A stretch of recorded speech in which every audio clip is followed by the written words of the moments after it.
Hello, my name is Mike Edwards, and this is my Module 5 assignment video, a presentation of plyometric exercises. Before I get into my demonstration on the exercises, I would like to discuss some preliminary issues that must be addressed before implementation of a plyometric program. The first is a health screening.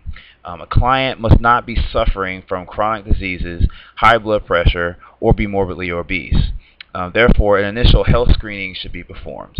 This can be done through a questionnaire, an initial client screening, asking the client about a history of chronic diseases, and then a blood pressure check should be done, as well as a body composition evaluation, particularly a calculation of BMI.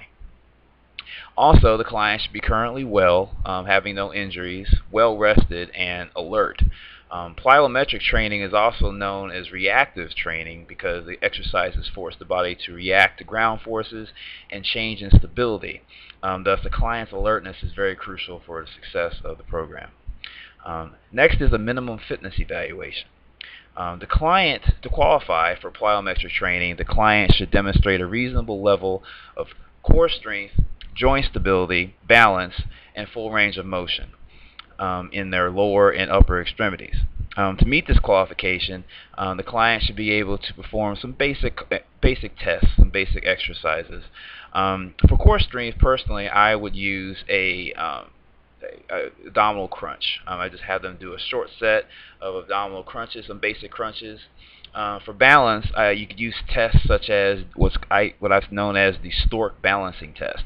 That's the test where you have the client stand on one leg with their hands on their hips and basically see how long they can hold that pose. And usually around 25 to 40 seconds is sufficient. So if they're able to get in that range, then they're okay.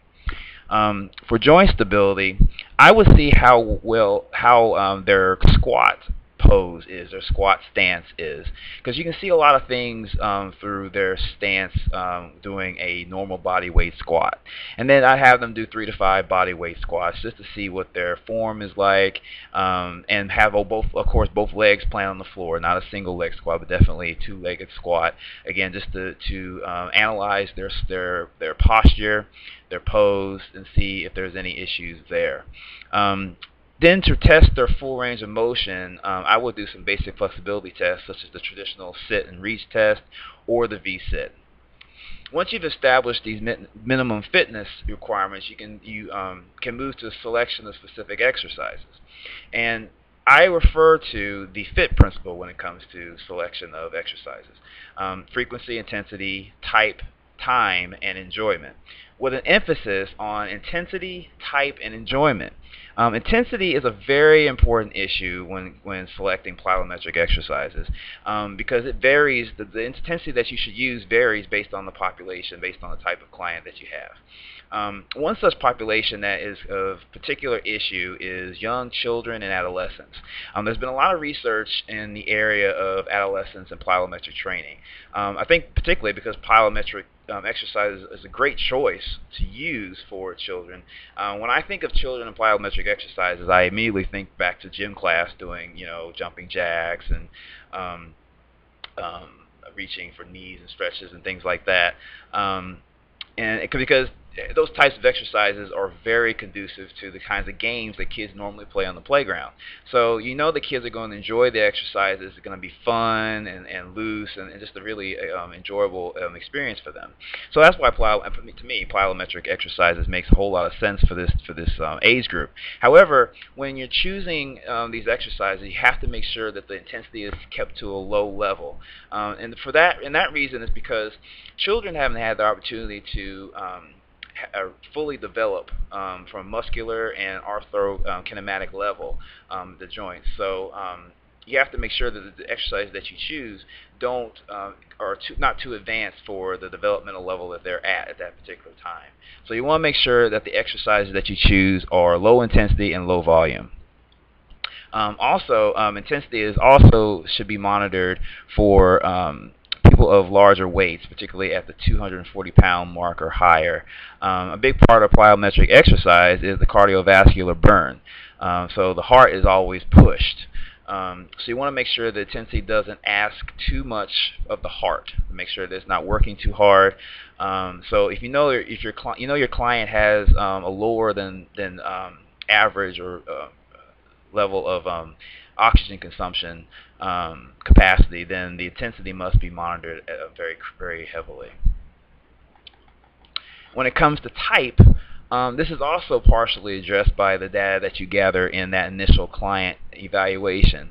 For example, if you know a client has moderate joint stability in the lower extremities, then it's probably not a good idea to use certain exercises like sprinting, tuck jumps, things of that nature, more the advanced exercises for that particular body part.